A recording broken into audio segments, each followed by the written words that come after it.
One more time we crushing rocks. This is very low grade, but need to be finished and recover all the gold and see how much we can get it from those little rocks. This is not a lot, just very little amount.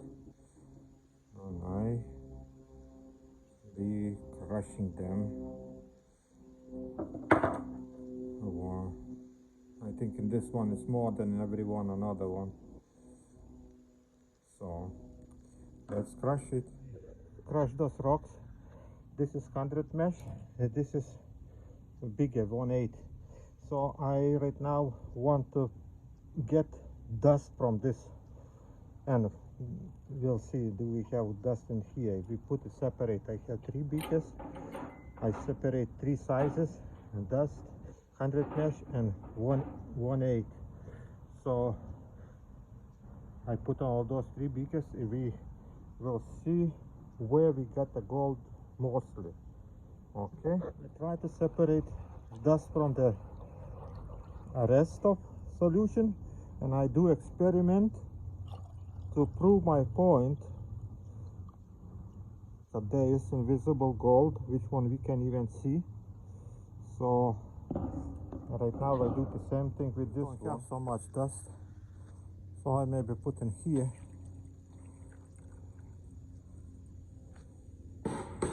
I want to figure out where is our gold. Why I do that? You see, in 100 mesh I getting very dusty material, so I taking all that stuff out. And now we can try to check, do we have at all gold in this place. Okay. Always I see the gold in my rocks. You see the little pieces, very little pieces. So I'm okay. So right now we have 3 different sizes. One of this is just a dust, so that's why I think enough time to settle down all the gold, the everything. I need just that mud what is on the bottom. So you see that so much dust. This is about 200-300 mesh. So I be putting in separate beaker, and we be dissolving everything what is in here and see again in which one of those 3 sizes we have a gold. We got some little bigger pieces of gold in that corner here, but a lot of sand. So let's see what we get. And dust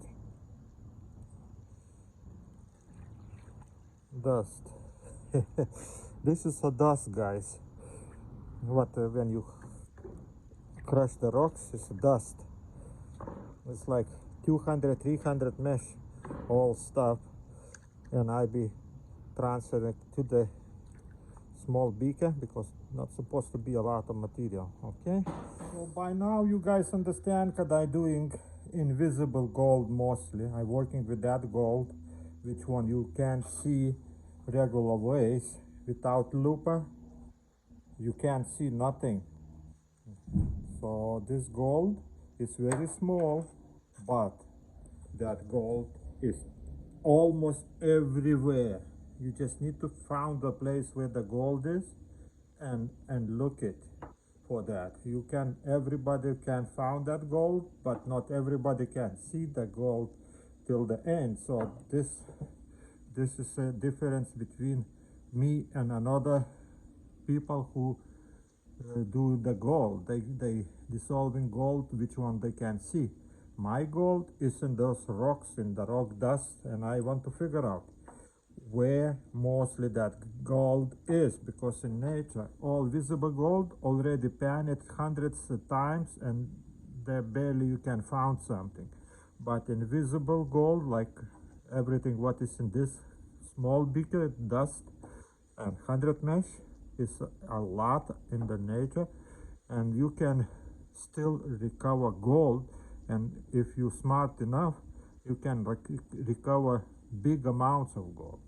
So today I again try to recover crush some pour rocks, which one don't have a lot of gold, which ones was like in my place still. I didn't want to throw it because I know there is some little amount of gold and I want to make a video for that, how we work with invisible gold. Invisible gold, like I say, you can't see without some special tools, like in here too. You see, it's a gold, it's a brown stuff on the bottom, but when you look in this microscope on 60 times magnification, you see gold crystals, gold, natural gold crystals. And the same thing in the nature. You can get a lot of gold if you know how to work with that. So I try to show you those things which one not everybody can show you, because this way you can get a lot more gold than regular way, because for one small nugget is millions and millions small microscopic gold pieces. So till you found one nugget in here can be like 2 or 3 of them, but you can see because they are size like this. So to see this you need to have 60 times magnification with this, and you can see that brown stuff is not even brown, it's a gold, small gold pieces. It's like crystals and they are metallic, it's metal, and they shines like gold and everything, but you need to have 60 times magnification lens like this. I showing this because first time I got something really good one. This is a really good one. It's of course is some weaknesses, but it's not so much like in another magnification glasses. I'm using 60 times. 30 times is just like sometimes you can look at those nuggets and enjoy how they look, but 16, then you can see all that microscopic gold like here. Right now, and let's say I make maximum what I can, and that still you don't see nothing, still is brown, okay, but this is a gold, okay. That kind of size gold is in our rocks, or here, and this one, and this one, and this one, there is the same microscopic gold. So I try to show you how we recovering gold from this kind of material, okay. That kind of sand around the gold mines is a lot, you know. People was digging the gold mine and they was blowing out all those rocks, and that's rocks they took a big pieces, all dust, all sand was going to dumps, and those dumps, when you panning there, you don't see visible gold, but there is full of gold, okay.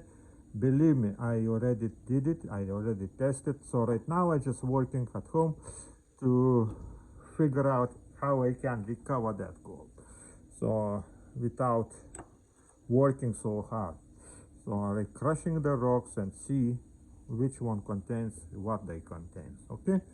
So right now I starting chemical. I be adding hydrochloric acid and potassium nitrite today. I be doing because it looks like it's have a little bit more nitric. Okay guys, let me start working with potassium nitrite because I don't like acids. They smell, they making a lot of bad fumes, and I don't like those things, you know. I just decided to work my way with a little bit more cheaper way, and today I put a little bit more because I have a lot of sand, and right now I'll be adding some hydrochloric acid. So let me put separately. So I'll be putting hydrochloric acid and all. You see how little I putting, just 50 milliliters for all my sand. So I'm using minimum amount of chemicals. When you're using minimum amount of chemicals, you need to work a little bit longer till you recover that all gold. But listen, I'm not in the rush. I need to get results, okay? Everything on the heat, you see in the bottom, it's where they're getting more hot, is already reaction going. So I need to mix it all the time because it's a lot of sand, and slowly I need to mix it there. Okay, it's already getting hot, and you see changing colors. Be good to have some kind of mixture to mix it this, but it's okay. I slowly will do it non-stop, then those granules don't fall down, and if you don't stop mixing, everything goes down. It becomes like a mud. You can't even move it. Very hard to move with this thing. It's okay. And this one is big size, need to take it with 2 hands. Already 5 minutes in the heating. You see the difference of colors. This is a biggest size material. It's so light, it means no, almost nothing there. This is, you see, darker, and looks like dust is more darker than all 3 of them.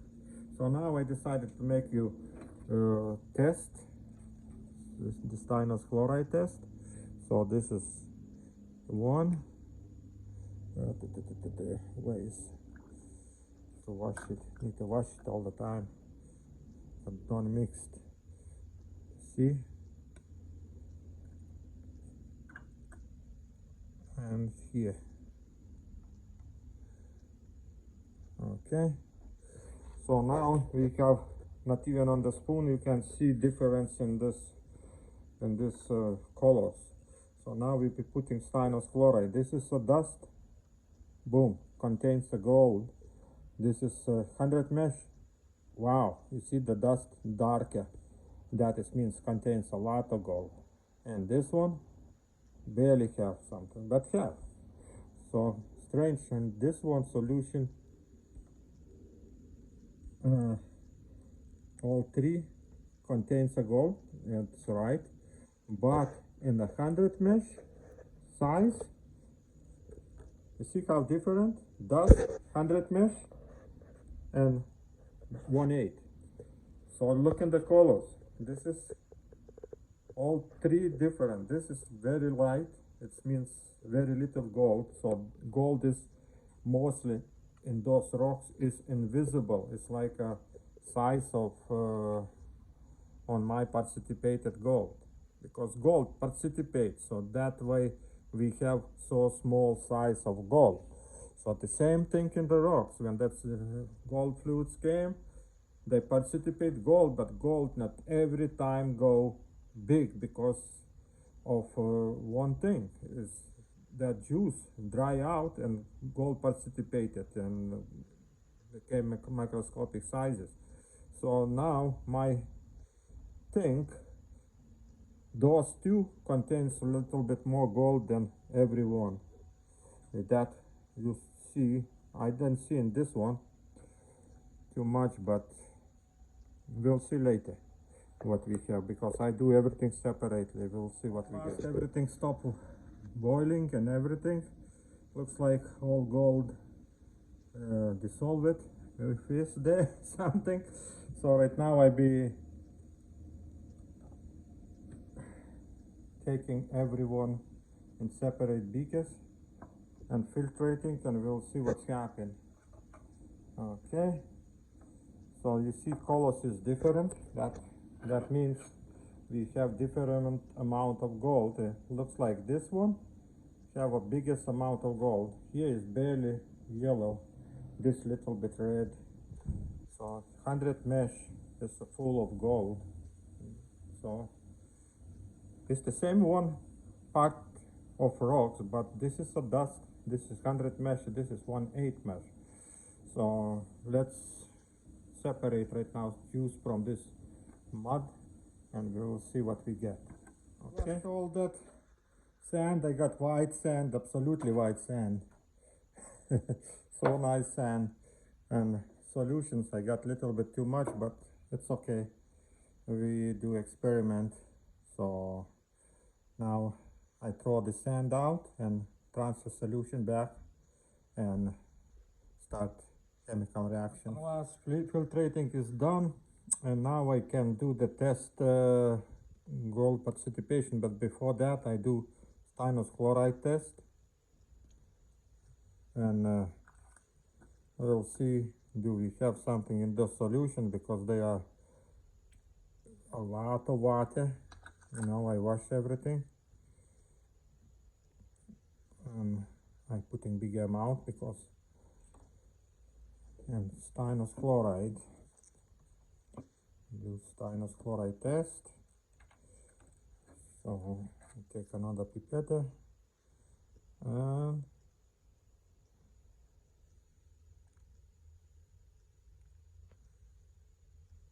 let's see. So 100 mesh is the best solution, and this big one is not bad. A dust is something. So now you see results. Dust contains a little gold. 100 mesh have biggest amount, and 1/8 have gold right now. So okay, now we put urea a little bit to kill the extra nitric. If we put, or no, maybe 2 electrolysis, easy. Okay, let me get ready.